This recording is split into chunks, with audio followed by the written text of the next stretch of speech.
Murdoch's brake van buddy. One day, Murdoch was delivering some new rolling stock to the yard. There were new freight cars all around the yard. To the engine's dismay, the trucks had faces, which meant to the engines that they were troublesome trucks. Murdoch had had a long journey delivering the trucks, so he went to go get a rest. Murdoch soon found an empty shed, backed into it, and closed his eyes. Murdoch had not been asleep very long when he heard a whistle that woke him up. He opened his eyes, puffed out the shed a little, and saw the Flying Scotsman coming towards him with Gordon's Express. The Flying Scotsman slowed down when he approached Murdoch. "Well, I never," said Murdoch. "The Flying Scotsman himself, in the meadow. What brings you here?" "Ah, Murdoch," said the Flying Scotsman. "Well, I'm here because my brother Gordon became ill when he reached Vigorstown with his express. So I'm handling his express run for right now. But now that I found you, I need your help." "Why do you need my help?" said Murdoch. "Well, because you're the first engine I've been able to see on my express run," said the Flying Scotsman. "What's the problem?" said Murdoch. "There's a brown tank engine from the mainland who's bringing a brake van over. He's looking for your scrapyard because the scrapyard on the mainland is too busy right now. Please, I want you to make sure that he doesn't take that brake van to the scrapyard. That brake van has done nothing to deserve being scrapped. It'd be a great help for me if you could." "Okay," said Murdoch. "I think I might know how to do that." "Thank you," said the Flying Scotsman. "Well, I best be going." And he hurried away with the express. "Okay," said Murdoch. "Well, I wonder how long it'll be before this engine comes by." Shortly after the Flying Scotsman left, Murdoch saw a brown tank engine coming down the line with a red brake van behind him. "This must be the engine in the brake van," said Murdoch. The engine stopped as it approached Murdoch. "Say, do you know where Krong's scrapyard is?" said the engine. Yes, it's down the main line next to Wellsworth," said Murdoch.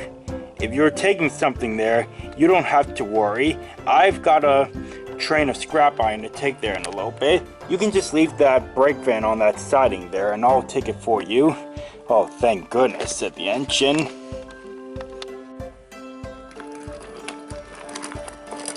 So the tank engine reversed the brake van into the siding.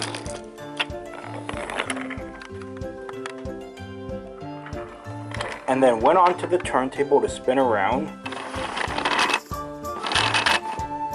And then he headed back to the mainland. "Thank you very much," said the engine as he left. "Don't mention it," said Murdoch, trying not to snicker. Once the engine was out of sight, Murdoch puffed up next to the brake van and noticed that it had a face. "Please don't take me to the scrapyard," said the brake van. Murdoch noticed the brake van wasn't making eye contact. "Don't worry," said Murdoch. "I was never planning to. I'm going to take you to my controller and see if he can find a spot for you on his railway." The brake van was very grateful. "Thank you," he said. "My name is Bruno." "Bruno, huh? I'm Murdoch," said Murdoch. "You're not a troublesome brake van, are you?"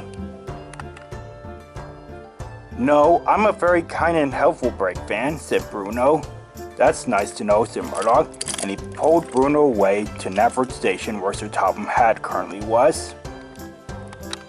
On the way to Knapford, Murdoch and Bruno had to stop near a mine tunnel because some blasting was going on.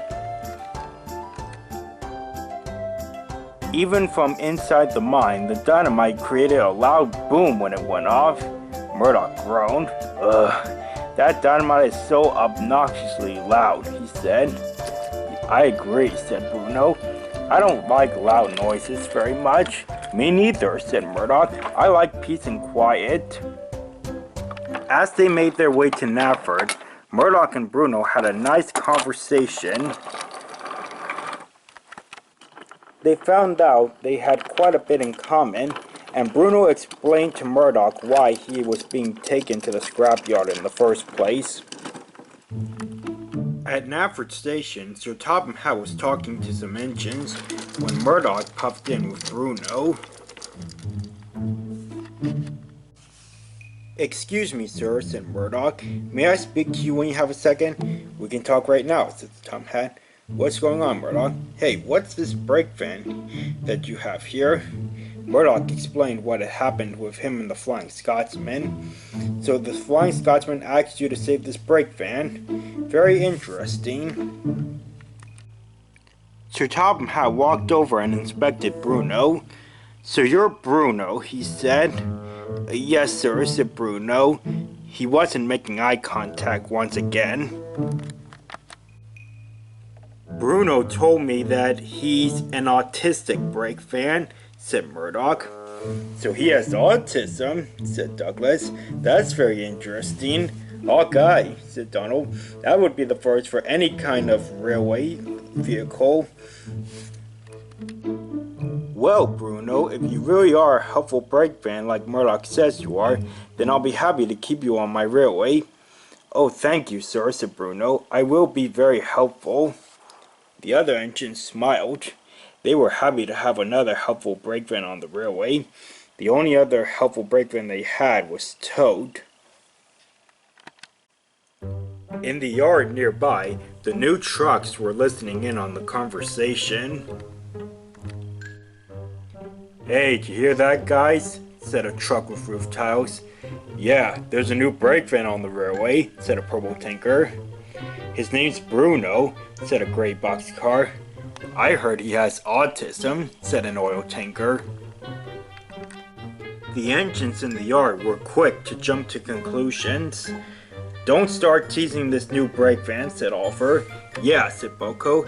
Teaching someone about their autism is unacceptable. But we warned, but Boko didn't want to hear it. He banged the trucks hard. Ugh, look what you did, you big green oaf, said one of the trucks. You derailed those guys and you knocked those milk barrels off the buff first.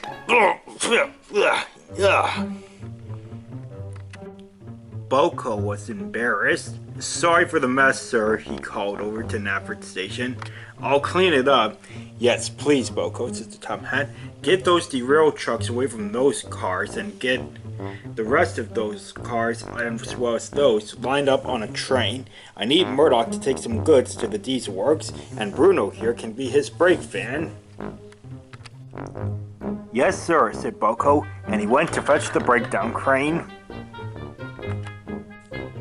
While Boko went to get the crane, the other engines started introducing themselves to Bruno. I'm Hank, said Hank, and you look like an American caboose even though you're on a British railway. Soon, Boko had the entire train ready, and he placed Bruno at the back. Murdoch bubbled up to the long line of new freight cars and the new brake van. Thank you, Boko, said Bruno. You're welcome, said Boko, and he went back to work in the yard.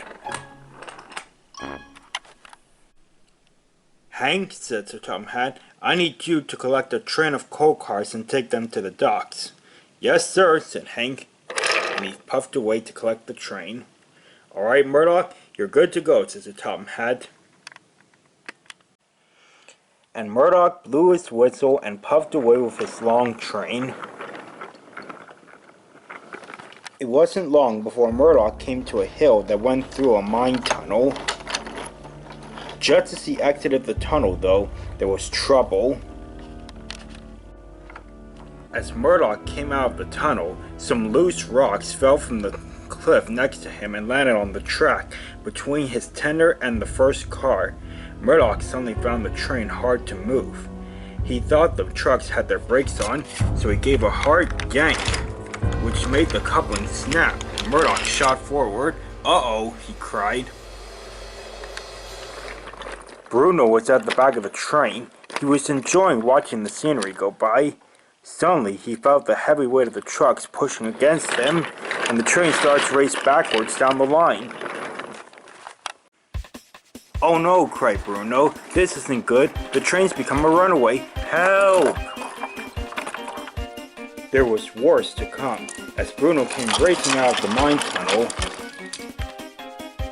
he saw Hank coming the other way with his coal train. "Look out, Hank!" cried Bruno, and he slammed on his brakes. But the trucks kept pushing. "No, no, go on, they yelled. Bruno managed to switch onto the other line. Hank shut his eyes, but luckily the train cleared the points just in time. But Bruno wasn't out of trouble yet. As he rounded a bend, he could see a junction down the line. One track led to a big pool of water near the drawbridge. The other track went towards the drawbridge, but it had stopped working after it had raced to let a tugboat pass underneath. Either track would lead to Bruno falling into water. Bruno shut his eyes and braked with all his might. The train miraculously began to slow down. Bruno was switched onto the left track at the junction towards the drawbridge. The train had just barely stopped when Bruno stopped with his back wheels dangling over the edge. "Whoa, whoa," he cried. Colin was sitting next to the track and quickly swung himself around. He then lowered his arm so that it rested between some of the trucks. That way they couldn't move themselves backwards and push Bruno into the water. Back at the elevated mine tunnel, Hank had arrived and he hit the loose rocks on the track. Luckily, his cowcatcher pushed them aside and the track was clear. Murdoch was still sitting on the bridge. "Hank," he said, "back up. I must go catch my runaway train before it crashes." Hank quickly reversed down the hill and Murdoch followed. Sir Topham Hatt was at Navard Station when he saw Hank reversing his coal train back to the platform. Murdoch then hurried past down the main line. "What is this?" said Sir Topham Hatt. "Hank, what's going on here?"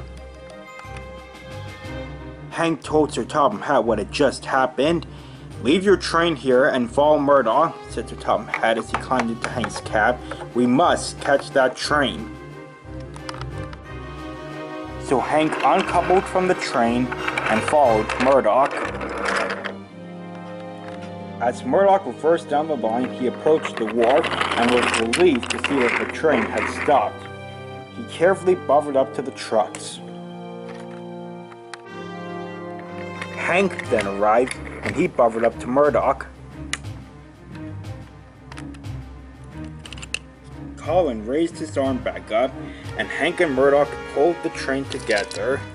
The train was pulled away from the drawbridge, and Bruno found his back wheel safely back on the rails. "Phew," he said, "that was a close one." The two big engines then pulled the train back to Navard.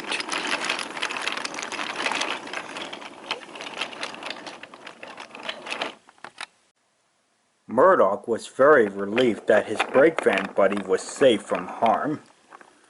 Hank reversed onto the other line and Sir Topham Hatt stepped out. "Well, this near disaster is sure to cause some delays," said Sir Topham Hatt as he walked over to the front of Hank and Murdoch.